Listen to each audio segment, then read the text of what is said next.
Hey, hey, hey, hey, hey, hey.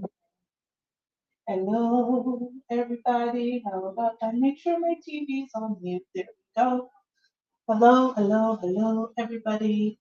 Welcome to another Tuesday night. I always have something in my hand, I feel like. There's always something in my hand. At some point, I feel like I'm not quite in the center of this. So let me see if I can move this a little bit. Give me a second, everyone. I'm gonna try to see. My tripod has been giving me issues. That might be a little bit better. We'll see. Welcome. Good night. Good night, everybody. Welcome to another episode of Fuck Your Feelings, the show brought to you by me. I'm gonna get into the topic shortly, but I'm curious to know if anybody watched the Freaknik. Hi, good evening. I love how you call me young lady, conceited motherfucker. I'll appreciate. I will take the good evening, young lady, because some days I am not feeling young at all. These days I've been feeling super tired. I don't know what's going on. And as I'm playing with my hair, I don't know what's going on, but I've been feeling like super tired. I don't know if I'm just working too hard or whatever. But anywho, thank you for joining me. Thank you for those who are joining me also on Instagram. Thank you for those who are joining me now and later on YouTube. Again, please subscribe to this channel and share, because I'm here to try to change the conversation of Black relationships. Before I get into the topic, curious to know if you've watched the Freaknik documentary and what you thought about the Freaknik documentary. I have not yet watched the Freaknik documentary. I did like that. I've not yet watched the Freaknik documentary. I remember when it was coming out, there were a lot of people who were concerned whether or not it was going to impact their careers and their lives, but I haven't heard anything yet. So I'd love to know if you're on the American side of the border and you were around for Freaknik, if you watched the documentary, and if you saw yourself or anyone you know in the documentary. Because again, the Freaknik documentary, again, I don't even know what it revealed. I am really looking forward to see what it is. We did try to have a version of Freaknik in Toronto, which I did attend back in the day. I'm trying to remember. This was way after like Freaknik was done. No, maybe not. I think because this was before I had my daughter. So I want to say we tried to have like a version of Freaknik in about 98 in Toronto. I don't think it lasted long. It might have been 1 or 2 years that we tried to have Freaknik in Toronto. Okay, conceited motherfucker is saying, I feel like they left a lot that should be. I feel they missed a lot of details. Interesting. And I wonder if it is just because people are trying to protect certain people's reputation, because there's probably a lot of stuff in that happened at Freaknik that a lot of people wish that were buried. Yes, so my girl Sorrel and Sage, again, if you do not know, I have a sponsor. It's Sorrel and Sage. They make the best skincare products ever. She makes them by hand. She puts care into all of the products that she makes, amazing products for men and women. Please follow them at Sorrel and Sage CA on Instagram. I think that's also the same on TikTok. Correct me, girl, if I'm wrong. And their website is shopsorrelandsage.com. But to her point, we did try to have one in Toronto, as I stated earlier. I think I attended the first one, and it was not the same thing. Anywho, I am going to at some point watch this Freaknik documentary to see what it was about and if anything came of it, and then I'll give my viewpoints and thoughts on that. I don't know why, I'm like obsessed with my hair. Like I did something different with my hair, and it's not showing up the way that I wanted to, at least on YouTube, but whatever. We're just gonna get into it. Tonight's show I've entitled PUSSY Mismanagement. So I've titled tonight's show Pussy Mismanagement, and why it's keeping a lot of us single. And I'm not sure women are going to like this conversation, and I would love for the men online to pipe in, because again, as I say, I do not speak for men. I am not a man. I do not know the experience, especially of a Black man. I speak from the perspective of a woman who has dated exclusively Black men in my life, and I will speak to Black men, but I will not speak for Black men. So all of this is the experiences that I've had and the experience that I've witnessed with my friends. And also clearly what it is, the conversations, a lot of it on social media. So I wanted to come in. This show is not going to be a super long show, but it's been something that has been on my mind for a while and something that I talk about in my friend group. And it just happened to come up today, speaking to a gentleman as well, with respect to the mismanagement that we have had for our vaginas and the role it plays when it comes to us being in relationships and potentially who we end up in relationships with.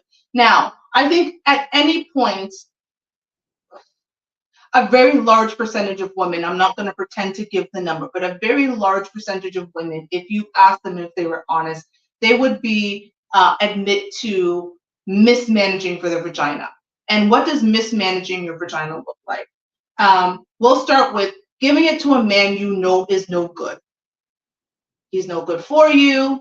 He's potentially no good to you. And for some women, he's not even good to society. However, for whatever reason, that man makes your PQ. It's what me and my girlfriend Joanna is the one who brought the PQ to me. It makes your pussy quiver. And so a woman gives a man her vagina. Again, knowing that he's not good for her or good to her or even good for society. But he fits the part, he looks the part, and he makes her PQ. So that's way to mismanage your vagina. Another way to mismanage your vagina is also the way that many of us have been witnessing, especially since social media has come out, and I will say the Kevin Samuels show and Kendra G show, with women coming online and being so bold to be proud of the fact that they have had different babies with different men, back to back to back.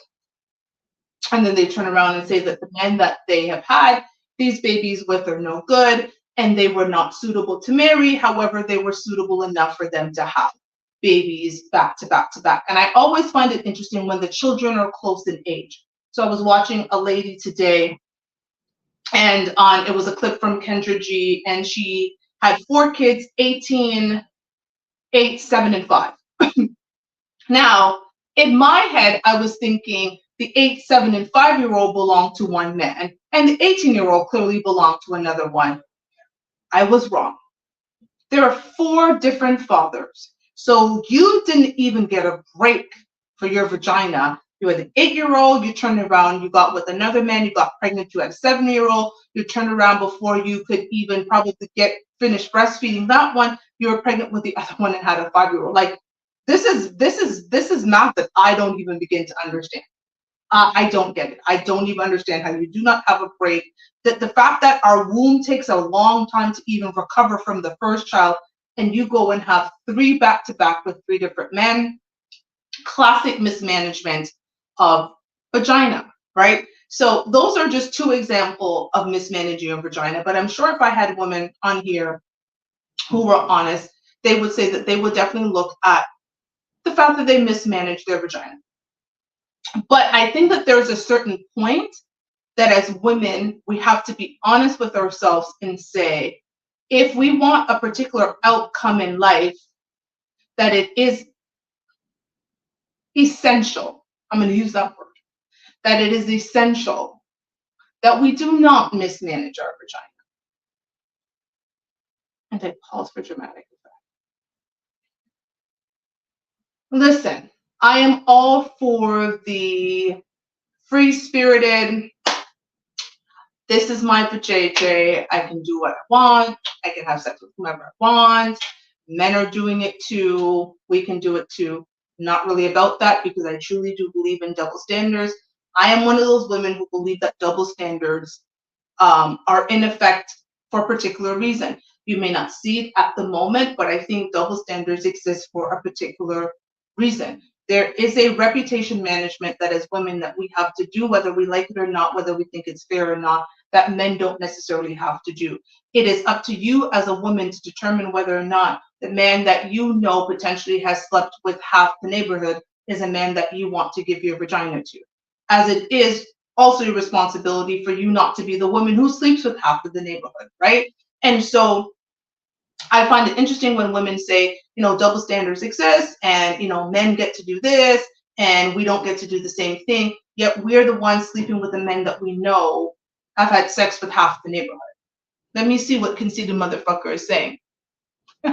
Let me just put it up right here. And then I'll read it for everybody to see, because you can't see it on Instagram clearly. So then I will pop it up and read it, right? Like, I think that we always forget the concept of choices, and that's important. So conceited motherfuckers say, that's why I rock with you. You are reasonable and think outside the box. I don't even know, to be honest. I would love to pat myself on the back and say that I'm thinking outside the box. It's just a logical argument. Like, it's a logical argument, right? And again, if we take feelings, again, I have a show called Fuck Your Feelings. If you take feelings out of some of these arguments, I think a lot of women would come to the same conclusion that I come to. It's a logical argument. We have double standards that benefit us. I couldn't tell you the last time I paid for a lot of things. The last time I paid to go to the club, last time I really paid for my own meal, other than when I'm with my girlfriends. I'm not paying for meals when I'm out with guys. I'm not even paying for meals when I'm out with guy friends. I don't open my own doors. Men open doors for me. There's certain things that benefit me, right? I'm about to move. I'm already tasking men, hey, you know what? I'm really going to need you to help me to move. They're not complaining. They're like, I volunteered one of my girlfriend's boyfriend. I'm like, girl, I'm going to need his help for me to move. She's like, girl, he got you, right? It's not the same. Men are not coming to us and say, I need to go move. Are you going to come and help me move these couches? No, and we're not. We're not doing it. So we need to stop acting like double standards don't exist for a reason. Especially when they don't benefit us. It's easy for us to say that's a terrible double standard when there's no benefit to us, but the reality is they exist for a reason. And so here's the, what the thing I find, and women have forgotten. Women are the morality of society. We determine the moral code in society. There are a lot of things, I think about that men won't even do around women. Men won't talk a certain way around women. Like, generally, the conversations that you had with your grandfather in the room versus your grandmother in the room were very different. Because even though your grandfather might be like, boy, don't say that, it's your grandmother who's like, what you say? No, you're not going to talk like this in this house, or whatever it is what her rules were. It's the same thing with your mother. It's the same way if you have brothers and sisters. You're not going to necessarily talk the same way with your brother in the room as you're going to talk with your sister in the room. You're not going to treat your brother the same way you treat your sister. It's just there's certain things. We as women determine the moral code in society. That's why so many women are teachers, right? They're educators. They bring order in a certain way. There's a certain level of order that women bring, and there's a certain way that, again, men act in a room when a woman is in the room very differently than when it's just a bunch of men. We create that moral code and moral order. And so the issue I'm having with my fellow sisters are, we now are upset about a problem we helped to create.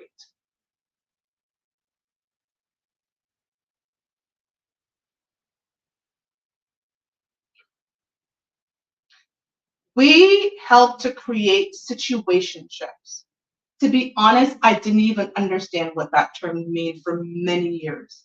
For many, many years, I never got the concept of the situationship.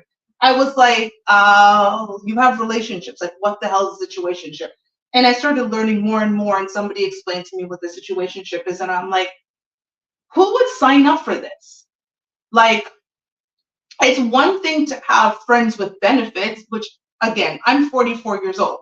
I grew up with the concept of friends with benefit. You knew it was someone that you guys hit up each other after the club, if you were single, whatever the case might be. You guys would have relations and then you would go your separate ways. There was no expectation on either person's part about where this was going. It was very clear about what it is. It was, we're friends, we cool, we can hang out, we can be whatever, but there's no feelings there, bang, bang, and we're out. That I could understand. The situationship, I was like, okay, so is it friends with benefits? Is it relationship? I was very confused because it was like it was a friends with benefits that changed and somebody wanted relationship status, and it's usually the woman, but the man was still saying he wanted friends with benefits, but the woman felt that because they were hanging out all the time, they're in a relationship. And then, but the man was like, the whole thing, I'm confusing myself. The whole thing is confusing. But the reality is, if you don't want something and it doesn't benefit you, ladies, leave.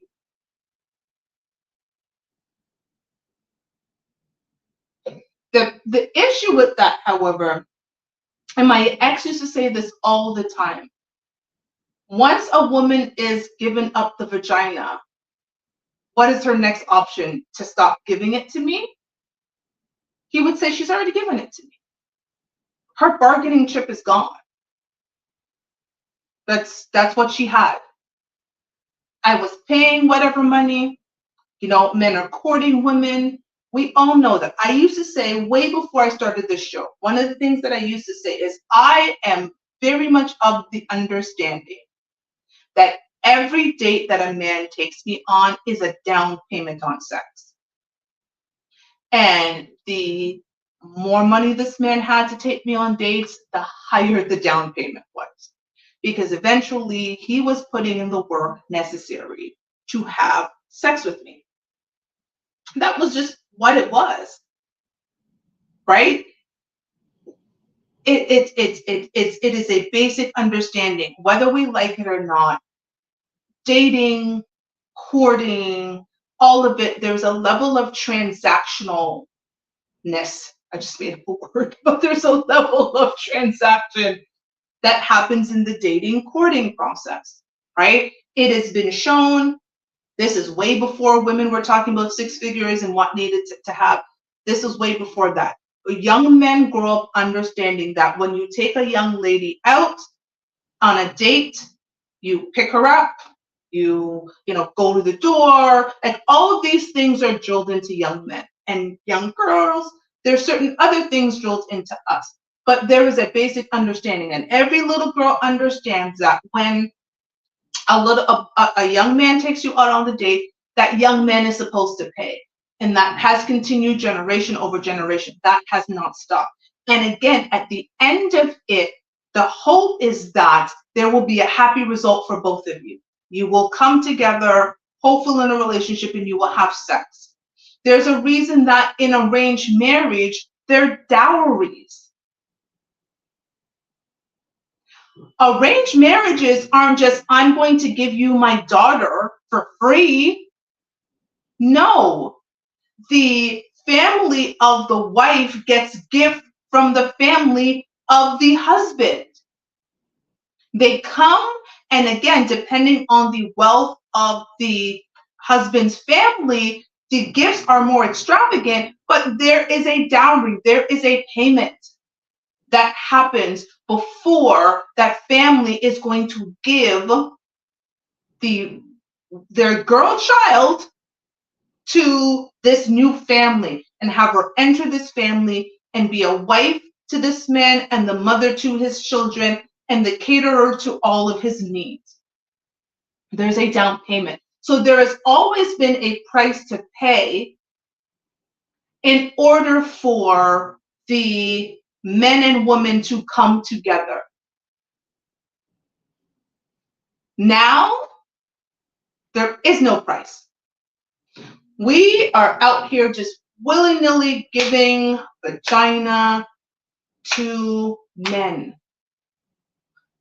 Ladies, we are doing a disservice to us and mismanaging our vaginas. Okay? That's just how it is. We are mismanaging it. There is absolutely no price a man has to pay. Women are okay with going out and having babies, and again, giving the highest honor that they can to men who's been given that honor by multiple women.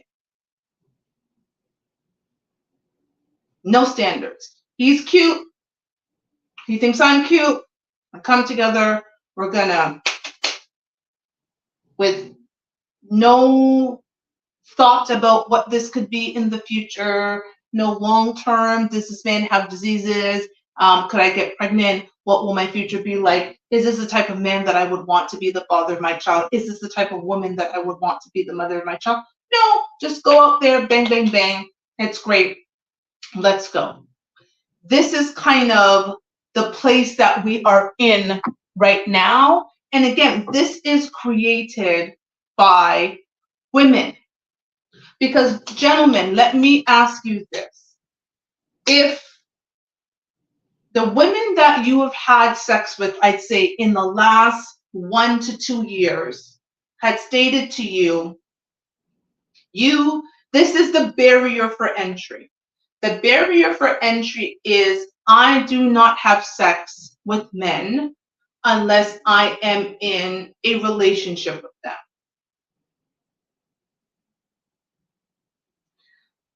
Are you going to put yourself in a position to continue to pursue that woman if you know you only wanted to have sex? I'm curious, fellas. So think about all the women, assuming you're single, that you've had sex with in the last, I'll give it 2 years. If that woman set a particular standard and said, I do not have sex with men with whom I am not in a relationship with, are you going to continue to pursue or invest time into her knowing that that is her standard? Now, ladies, having that standard can be scary. Okay? Having that standard for a lot of women is scary. And this is why, in Tashiba's humble opinion, it becomes scary. It's because there are a lot of women who want men who do not want them back, and they use vagina as a tool to get that man. So I'm going to pause for a second. Actually, I need to sit over here. So conceited motherfuckers are saying women built different these days. It's easier to get cat than it is to get relationship nowadays. And that's intriguing to me. I find that very intriguing. So I'm going to tell you, I have been on the dating market again for the last, I guess, 9.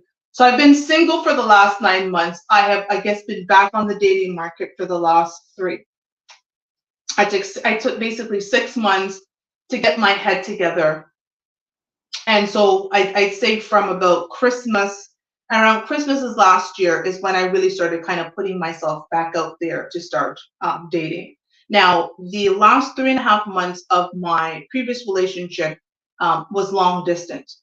And so it has been a year since I have had intimacy, just call it what it is, sex, penetration, whatever, with a man. It's been a year, it's been a little bit over a year now, okay?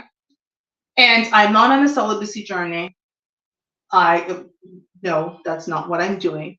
But I went from being in a relationship with a man that I who loved me, who we were going to marry, who we lived together, who we were intentional about each other. And I refused to ever put myself in a situation where I was sharing community peen. I don't have a desire for community peen because I spent 2 years, 8 months, and 2 days with a man who I loved from the top of his head to the bottom of his feet. And unfortunately, life was not lifing for us and the marriage did not happen.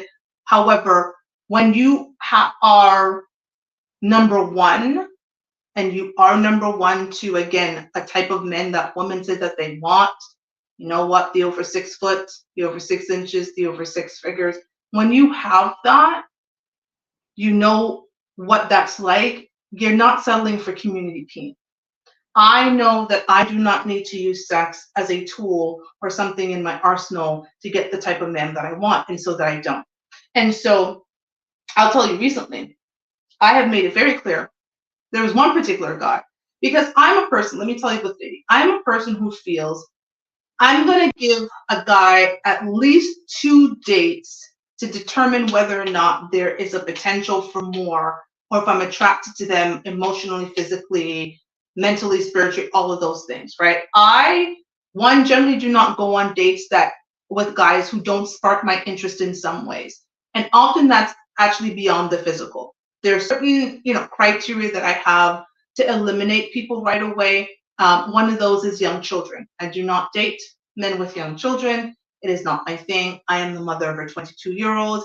I just, no, thank you. It's just not, that is in the past. Next, there's another woman for you. It's just not me. And so the moment a man says something to me like he has a young child, I am not interested. And so I'm not even going to generally go on a date with him. There's always exceptions to every rule. But generally, for the most part, that's one of my basic rules. I prefer men who have a higher level education, just because I like men who are in particular spaces because they can navigate the space that I'm in. They can work the rooms that I'm in. I'm okay if they have a trade, because that's a higher level of education, but there's just certain aspects that I want. And when you meet those certain criteria, then I will go on a date with you to determine whether or not there's room for more. And so I remember going on a date with a guy. Physically, he was okay.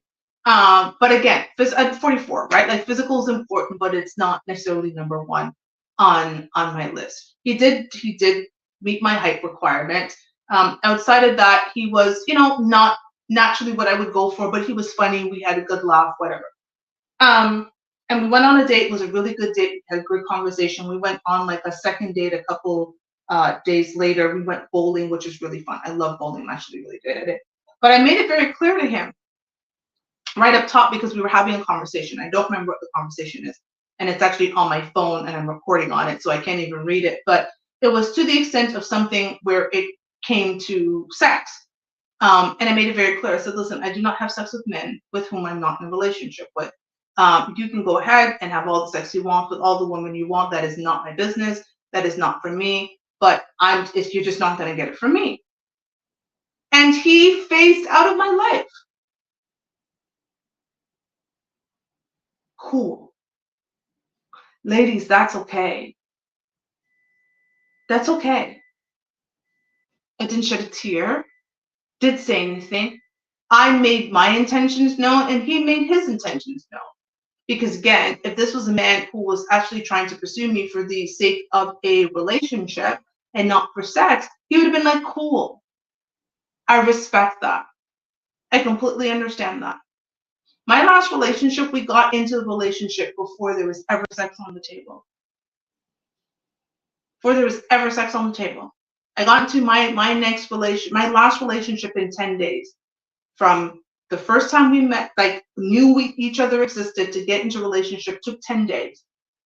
This was way before we ever had sex. So understanding, if you have the understanding of what it means when a man is intentional about you, you have no problems when men actually eliminate themselves for your life because they had no intentions for you. Thank you, conceited motherfucker. He said his loss. You are so right. It's his loss. Actually, it's neither one of our losses. I'm just like, we just weren't compatible. And that's, and listen, ladies, it is okay. I think the issue becomes when we are punching out of our weight class, or we are just striving out of our league. Listen, I know the other podcast ladies. I know a lot of them are pandering to you, and they're telling us that we're all beautiful and everyone deserves to be with someone. And there's someone for everyone. And there is someone who's going to love you at 5'7" and 220 pounds. And yes, you too can have that man that's in the gym 5, 6 days a week getting his body together. You too, with your 5 baby daddies and 5 children, can get that good man. There is some podcaster somewhere, men and women, telling you that. Well, I'm going to tell you that that's bullshit. There is not someone for everyone. Many of us are going to die alone without being married. I might be one of these people who die alone. I pray to hell not. I pray to hell that it is actually my biggest fear. My biggest fear in life is dying alone. Other than dying, that's one of the biggest fear. The second biggest fear I have is that I would die alone. However, I also understand that there is not someone for everyone. I also understand that I would not get some of the opportunities that I got if I did not look the way that I do, which is why I go to the gym even when I don't want to. And I do things to keep myself in shape because I understand the type of man that I desires a woman who's in shape. I'm going to pause for a second because City Motherfucker says, it's funny how these people don't have relationships, shaking my head. A lot of that is facts. Hey, Twinsing. Yes, Twins, I'm waiting for you to come on the show. I've been waiting, sir. I've been patient. I'm waiting for my guest co-host, Twins Inc., to be on my show. Thank you, Twins. Twins said that I will not die alone. And I certainly hope I do not, but I'm also understanding, because my logic dictates that there are more women in the world than men, and there are more less of the men that us women desire that's around, and so there are more of us competing for a very similar man.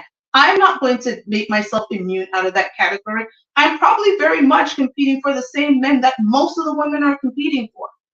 So I also understand that by doing so, I put myself in a position that I may not get that man that I want. However, what I am smart enough to know is that there are things that I can do to make myself more valuable to that man so that he will choose me. And none of it has to do with my vagina.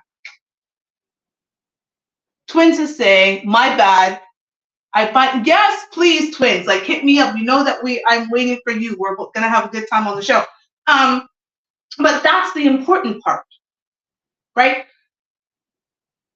Vagina is not going to get us anywhere, ladies, unless you are trying to be a prostitute. If you want to be a sex worker, vagina is the way to go. It is your product. It is something you sell, you have a transaction, you get your money, and you do what you need to do. That is the only time for me, I personally believe, and this is Toshiba's belief, vagina is advantageous when you are selling it because it is a product. Supply and demand, and vagina is always going to be in demand. And as long as you have one that's usable, you have the supply for the demand. Then those situations, very, very valuable. It does not work the same way when you're trying to get into a relationship. Ask any woman who has multiple children by multiple men who did not marry her. Let me add that as a caveat. What did their vagina net them? It netted them a baby, an average 7-pound baby, funneling out, and her vagina stretching 10 centimeters. It's a lot to have a baby funnel out head first with little shoulders coming out and wiggling out. That's what it netted her. To stretch out your vagina, to potentially get cut, because I did. I got cut because my baby was coming out with her hand like this, and so she wasn't coming out like that. So they had to cut me and widen it so that she could come out. That's what they're getting. That's what mismanaging your vagina getting. That's what it nets you.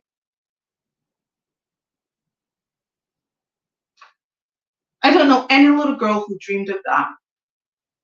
I don't know any little girl who dreamed that one day I will have 5 babies by 5 different men and none of them will marry me. That is the worst fairy tale in life. And I don't know any little girl who's being read a fairy tale at a young age where the princess had 5 babies by 5 different men, and that was the dream.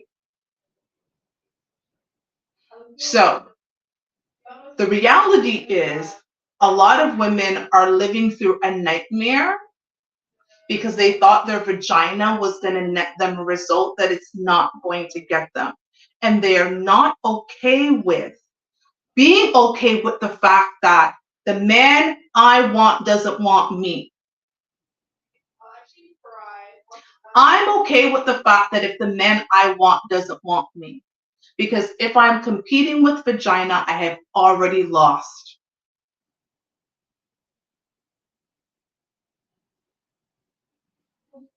Sorry to tell you, ladies. If that's how you want to compete against me, I'm just going to talk about me personally.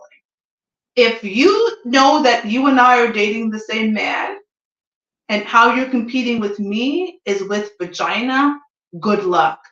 I'm going to beat you all the time without ever giving vagina. Because I offer men tangible qualities that are very much outside of vagina. And you should too.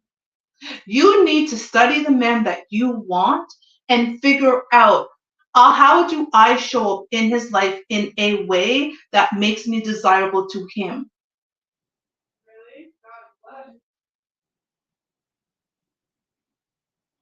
We study for job interviews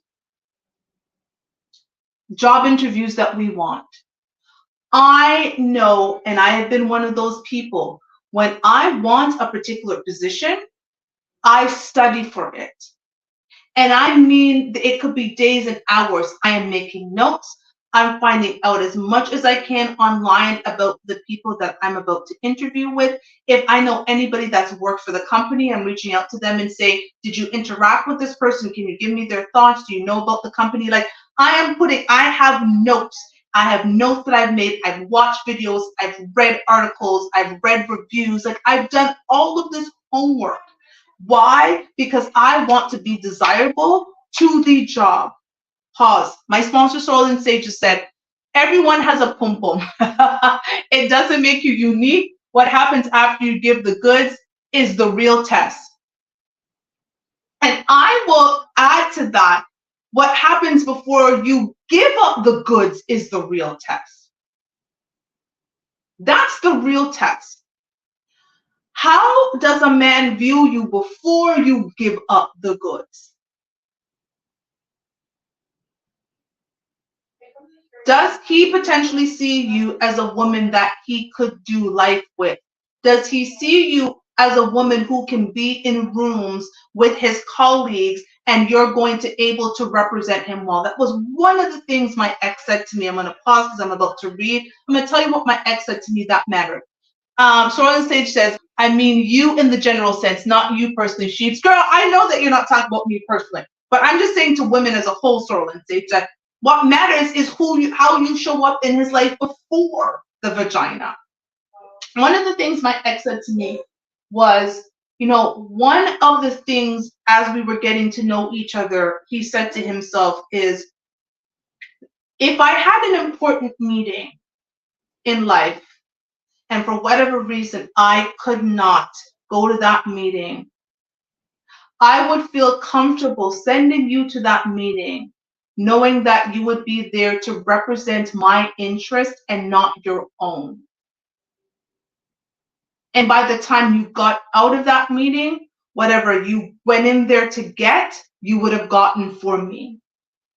He said, I have never, ever felt that way about another woman as I was getting to know her. Every time I would talk to women, listen to women, I felt that it was all about themselves and their self-interest. And so as I listen to you, as I get to know you, I feel comfortable enough that in that aspect in my life, in the business aspect of my life, you would represent me well. I know what you look like. I can see you physically. That is, we would not be here if you were not my type physically. But what happens after that? When I think about the aspects of my life that are important, how do I see you in those areas of my life? And how we even got to that point, ladies, was through conversation. How? I ask all kinds of questions. I am the question queen. You tell me something, I'm going to ask a follow-up questions. I'm going to ask for more details. I'm going to try to learn more about it. Like, I'm going to do all of these things so that, because I want to be in the fabric of who you are. Because I want you to think, wow, Toshiba's really interested. And genuinely I am. Because if I'm not interested, I'm like, yeah, that sounds great, don't care. Right? But when I'm interested in someone, when I want to learn about someone, because I could potentially maybe be an asset in their life, I want to understand who they are, what they do, how they think. How can I show up in his life and be desirable? Because I study everything else. I studied to pass university. I was an honor roll student all throughout high school, right? Like, I was making sure that I was kicking ass in university and I would graduate. Like, what? Like, we do all of that. So why not do that for the men that we want? Soul and Sage is saying your partner is your advertisement of how you feel about yourself and your life. Girl drops mic. Here's the mic, dropping it. Girl drops mic. Ladies, this is why I thank you for that, Soul and Sage. This is why, let me speak into the YouTube and to the Instagram camera for anybody watching. This is why, ladies, when you come on shows like Kendra G, and you, first of all, do not represent yourself well in the way that you dress, having bonnets on your head and orange color wigs and these claws on your hands with eyelashes that look like they're going to flap away, a man is already like, pause. Then you continue to speak and you are using profanity every 2 seconds. You cannot articulate yourself well. He's like, okay. Then as the show goes on, it is learned that you have multiple children by multiple men, and your response to that is, I was young, they were toxic, or you say things like one night stand baby, and they're not even in their lives. You say all of these things that actually eliminate you from the over 6 foot tall, dark man who makes $100,000 or more, okay, who lives in a nice house and is stable. He does not want you representing him, because what your life is an indicator is of bad choices. Your life is an indicator of bad choices. Your life has been an indicator of bad choices. Why would that man choose you of all the women he can choose? So I'm sorry to let you know, ladies, there isn't someone for everyone. It is very unlikely that when you have multiple children by multiple men, especially when these men are not even close to the quality of the man you now say that you're looking for, that you are not going to be chosen. And it does not matter how quickly or how much vagina you give him, he's still not going to choose you because you do not represent well for him. And if I am the first to tell you this, you're welcome.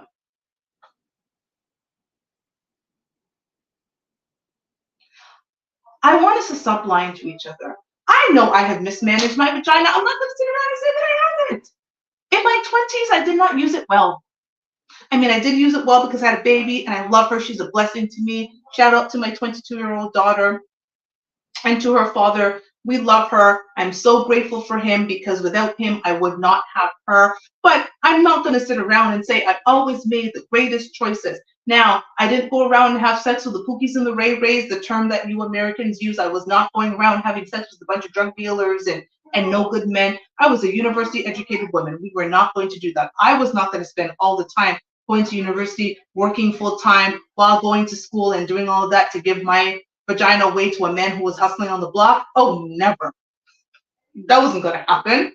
The hell are you talking about? I wasn't going to do that, but I didn't always manage it correctly. I didn't always make the best choices. But at some point, you get past your 20s, into your 30s, and damn well into your 40s. And if you're still making those choices, come on. And I'm also going to say this to you ladies. Men are not intimidated by us. Especially the archetype of the men that we're all going on these shows and saying that we want. These over 6 feet, accomplished, handsome, fit, educated, well-spoken, well-rounded Black men. They are not intimidated by us. They are not scared of us.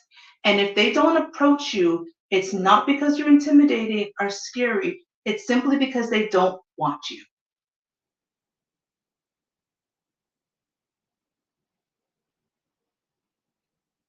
I wanted that one to sink in. If a man that I want and I see in a club or in an art gallery or going down the street or stopped at a stop sign or whatever the case might be, if we lock eyes and he continues to keep going and going on with my life, he did not want me. Whether it is that he wasn't available, whether it is that he wasn't attracted to me, whether it is what it is, it wasn't because he saw me and he was intimidated or scared of me, because he is not. Oh, I love this. Conceited motherfucker generally never disagrees with me, but he has a disagreement, which I am going to read in a moment. So conceited motherfucker says, I gotta disagree. There's some weak men today who are intimidated by successful women. Here's the thing. Being intimidated by a woman's money is very different than necessarily being intimidated by a woman's look. Now, granted, let me say, I'm going to go back to say what I actually originally said. What I'm referring to, conceited motherfucker, is the type of men, the archetype of men that us women say that we want. And a lot of us want similar men. Again, the over 6 feet, tall, dark, handsome, accomplished, well-spoken, professional, well-rounded. That man is not intimidated. Now, I can't speak for the other men, because I have gotten from men that I can be intimidating. But often those were men that I wasn't checking for anyways. I wasn't checking for you anyways. And the reality is, if you see me physically and physically I'm intimidating for you, God help you when you actually have a conversation and realize that behind these breasts and ass, there's actually a brain up here. So please leave me alone. That man should never talk to me in the first place, because my look should never be a barrier for you wanting to talk to me. Like, I actually think that's crazy that you're going to look at me and be like, oh, she's too pretty for me. If you think that, then I am. But that's not the type of men that I want. That's not the type of men that attracts me, right? So that's the thing, right? So do I agree that there's definitely men who are intimidated by successful women? Absolutely. But I think the type of men that us women say that they want, they're not. So conceited motherfucker said that the most sought after men are looking for something different. It's too many cookie cutter women today. That is true.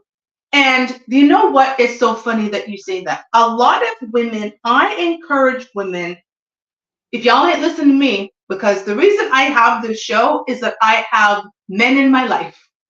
And I have men in my life that I have talked to for years. I have married people in my life that I talk to. I have divorced people in my life that I talk to. I have people who've been in long-term relationships. I have single people. I have a whole host of people. I have gotten this information not by sitting here and looking at social media. I've gotten the information that I say through life experiences, through my mother, through my father, through people around me. That's the information that I've gotten. Thanks, twins. I just had to put your comment up there for a second. Right? Like, that's where I'm getting the information. And so what I will say is there was this clip that I saw, and it was a bunch of women being asked the same question and a bunch of men being asked the same question. And the question was, do men prefer women with BBLs or natural bodies? All of the women, at least in the edits that they showed, said that men preferred women with BBLs. Every single woman in that edit. Now, clearly it was edited as someone who edits videos. There could have been a couple of women, a handful of women that said natural bodies, but the ones they chose, and it was a number of them, said men prefer BBLs. All of the men said men prefer, as a man, they prefer a natural body. And it was interesting to me that I thought, and I think there was a point where like a man said something to the effect that he prefers a natural body, and the woman's like, no, you're lying, you prefer BBLs, that's what men like.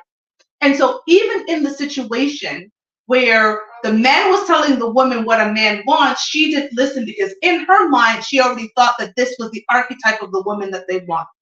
I'm going to tell you, ladies, as someone, because y'all know my business, as someone who has had the pleasure of working in a strip club in my early 20s and in my 30s. I've worked in a strip club. You don't need to know what role I played in the strip club. Just know I worked in the strip club. Okay. Worked in a strip club in Toronto. Worked in a strip club in Miami. Okay. Worked in a strip club. I will tell you, I have never met a man and had a discussion with a man in a strip club that when the woman with the BBL came up, they said, wow, that's the type of woman I want. Many of the men would say, what the fuck did she do to her body? Like, why would she have done that? The concept of the BBL is one thing. To settle down with, or for some of the guys in the club to even spend money on the woman with the BBL, they weren't doing it. They would often, and if the BBL girl came up to them, they would often ask the waitresses to send them someone else. Like, hey, can you get me homegirl over there? And that was the girl with a really nice shape, but you could tell that her ass was real. So again, thinking that a man wants something and actually knowing what a man wants is two different things. And ladies, we need to start talking to these men, as that would be interesting. Just say you did Violet. What did you say? Just say you did Violet. Just say you did. Oh, say I did ballet. How about I know how to read? Just say you did ballet. I know I'm going to use that. I used to do ballet in the strip club. Okay, so Sorlin Sage is saying, you're not intimidating, they're intimidated. They were playing outside of their league. It is what it is. What can I say? I just go, I clearly am not the one for you. But I think it's, and I'm going to wrap up shortly, but I think it's one of those things that, you know, at the women's meeting, I really want us to start having some real talk, because there's a lot of men like Derek Jackson who pander to women. That man panders to us, and he panders to women he himself would never, ever, ever date. Never date. He tells you these things, women, but if you were ever in front of him and you did not fit the archetype, because despite the type of wife that he chose, that's not the type of woman he wanted. I watched the interview he did on Dear Wifey podcast, and you look at the women that he's running around with now since his wife, they ain't holier than thou churchy women. They are voluptuous, good-looking women. That's what he wants. And so you average women who are sitting around saying, yeah, Derek Jackson, blah, blah, blah. He fooled you. He made a ton of money off of you, pandering and telling you shit that was not real. It's the reality. Listen, y'all hated Uncle Kevin Samuels, but he was actually giving you some of the realest advice there ever was. You guys didn't like it because it was too real. Okay? It was too real. His advice was too real because it hurt a lot of our egos. And I said it on last week's show. I feel that women have bigger egos than men because we don't know what it's like to be rejected. A man knows what it's like to be rejected. For me, the idea of rejection is like, ugh, especially from somebody that I want. From if a man that I don't want rejects me, okay, I didn't care. I didn't want you. But the thing, if my ex had rejected me, if I had given and spilled my guts to my ex and did all of the things and getting to know him and his innermost thoughts and all of that stuff, and my ex rejected me, I would have been bummed. That man was the archetype of the type of man that I want. So if he rejected my ass, oh yeah, I would have felt that to my core. I probably wouldn't have started dating for a year or two because I would need to get over the fact that the man that I want did not want me back in a major way. Oh no, man that I don't want, please. Bye. Twin Six says Derek Jackson, ultimate woman scammer. Absolutely. He made a ton of money by feeding the egos of women he would never, ever date. Okay? And that was the crazy part about it. And these women bought into it because they want to hear that. When we say the truth, it's difficult. I know the truth is difficult to hear, and I get it. I am not going to sit here with my breasts out and my face painted full of makeup and all this weave in my hair. Although, if you can see, if you notice I'm doing this, I actually have long hair, people. I just add pieces in my hair, but I digress. I'm not going to act like I don't have a level of pretty privilege, and so I sit here spewing crap and having experiences that some women haven't. I recognize that. I recognize that my looks have played a major part in the results in my life. But here's one of the things that I do. I invest into those looks as much as I invest into my brains. There's a reason I have 9 books on the market with the 10th on the way. There's a reason I've been able to develop 2 shows that have lasted 4 and 2 years. There's a reason I have a radio show. There's a reason my circle of friends are high accomplished people. There's a reason I'm able to be in the position that I am in my life. For those who don't know, I work for a media company. We put on the equivalent of the Canadian Oscars. I am the manager of the partnerships teams. I've had director roles. I've created divisions. I've done all of that. There's a reason, because I invest into me so that I can be desirable for the type of man that I want. So, Conceited Motherfucker said, real dude seen Derek Jackson con from the beginning. I got called all types of haters, then the darkness came to light. Facts. Okay? The darkness came to light. And again, it was like, oh my God, I knew this all along. Here's the thing. There's something called the bell curve, right? And this is one of the last things I'm going to say. If you know anything about life, especially in the education, there's something called the bell curve. So on the bell curve, you've got in the middle is the peak, it's the average. It's the average person. And on one end is the exceptional people, and on the other end is the below exceptional people. In the bell curve, there are more people in the middle. There are more average people, which means that if you are speaking to that average person and you are an entrepreneur, there are more of those people to consume your product and or service. And therefore, your job is to speak to those people. Your job is not to speak to the other people on the bell curve, okay? That's just how it works. There's a reason highly successful people don't always do well on dating apps, because a lot of men will not go for the highly attractive woman, right? They will go for the mid-range woman, make that woman feel like she's the more attractive woman because she's the easier woman to get than the work that they're going to put for the woman that is on a higher scale. It's just reality. I'm not telling you something that should be brand new. Look up the bell curve, read about it. That's why, again, the education system is built for the average student, not the extraordinary student. The extraordinary student goes to a school that's built for them. The lower level students, they put them in classes that are meant for them because they're trying to educate the mass, and the mass happens to be the average. They're in the middle of this bell curve. They're not on either sides of it. That is the concept of life.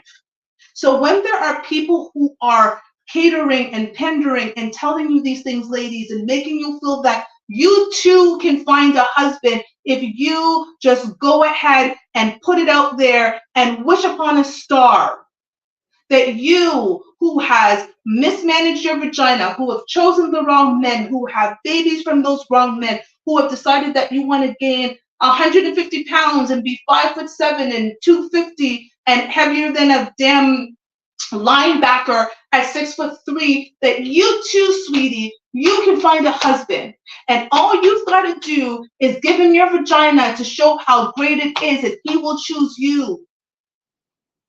He will not.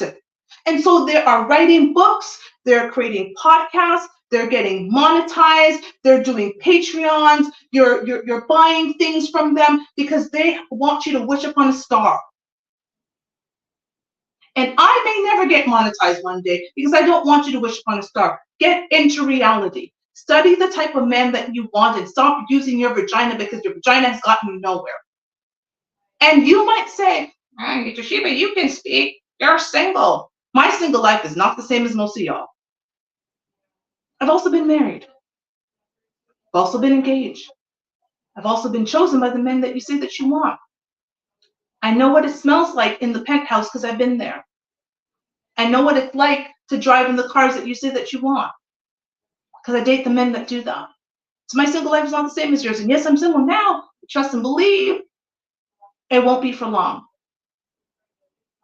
And I'm also not going around using my vagina. It has not been used. It is locked up. And until the man who comes around that meets the requirements that I want, it will continue to be locked up. And I'm okay. I'm okay if men choose to be like, oh, Toshiba, that's just too much effort, and they want to go to the easier woman. I'm okay with that. I can live with that because that's my standard. And again, I have Amazon Prime. And so if it ever gets to a point where I'm like, oh, girl, it's been too long, I can have what I need the next day. Tomorrow night, I can be sitting on a monster, making myself feel okay. I'm okay with that. Are you, ladies, I'm speaking to you, are you okay with the fact that you cannot compete with vagina? Are you okay with the fact that the men that you want may not want you? Are you okay with understanding that mismanaging your vagina has gotten you and netted you the results that you want? You've never been married, you have multiple kids by multiple fathers, you have let yourself go, you are not in a position to be able to communicate with a man effectively that he could even see potential in you. Like, are you okay with that? Vagina gets us nowhere. And if you're okay with that, then go ahead, sis. Go off. You continue to wish upon a star. But if you're not okay with that, what are you going to do? Are you going to start studying the type of men that you want? Are you going to start listening to men? The men that you want are telling you what they want. But instead of listening to men that you want, you're listening to the women who say, don't listen to the men that you want, girl. Be yourself. You're going to be okay. They're going to love you anyway. You too can get you a husband. This is not Oprah. It's not a husband for you, a husband for you, a husband for you. That's just not how it works. And thank you, Toronto Mermaid. Okay? my boy is online. He said, not wishing upon a star. Yes, Patrickins, they're out here wishing upon a star. Okay? It's just, it's the real. Stop.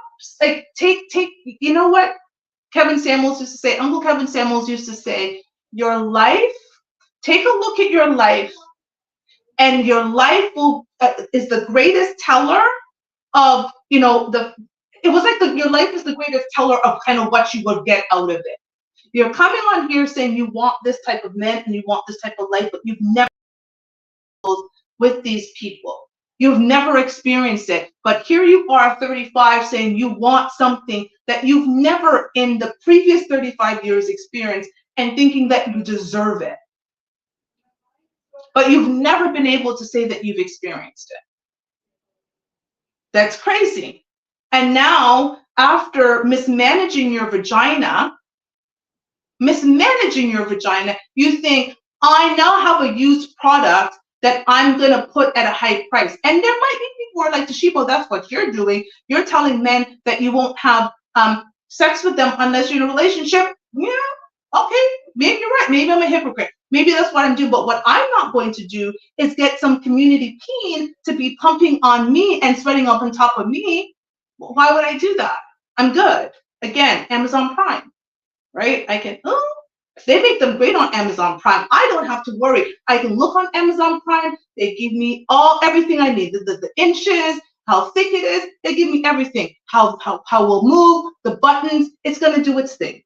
I don't have to worry about Amazon Prime, what I'm getting. It's there. So I appreciate you all. I love you all. I said I was going to because I still haven't had dinner. I want to thank you. I want to thank all of you who support me on Instagram. I want to thank all of you who support me on YouTube. I really did create this show to change the conversation around Black relationships. And again, if you are a male and you would like to be a guest host on my show, I'm really going to, I really would like you to hit me up. You can email me at fyftheshow@gmail.com. That would be good. Please hit me up at fyftheshow@gmail.com. And we will discuss you being a guest co-host. So someone has just come in. Talk Sense No BC, please. Just came across the live. Plus Mismanagement, laughing out loud. What the F is that?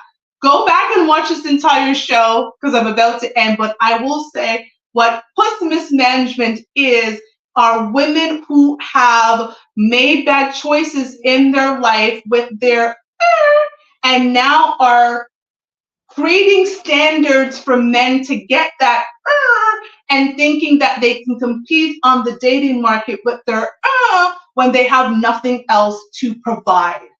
And so to wrap it up for everybody, I love you too, Patchykins. To wrap it up for everybody and for the ladies, I'm speaking to the ladies, I'm going to repeat, you cannot compete with vagina. You have to have something more of value to bring the man that you want.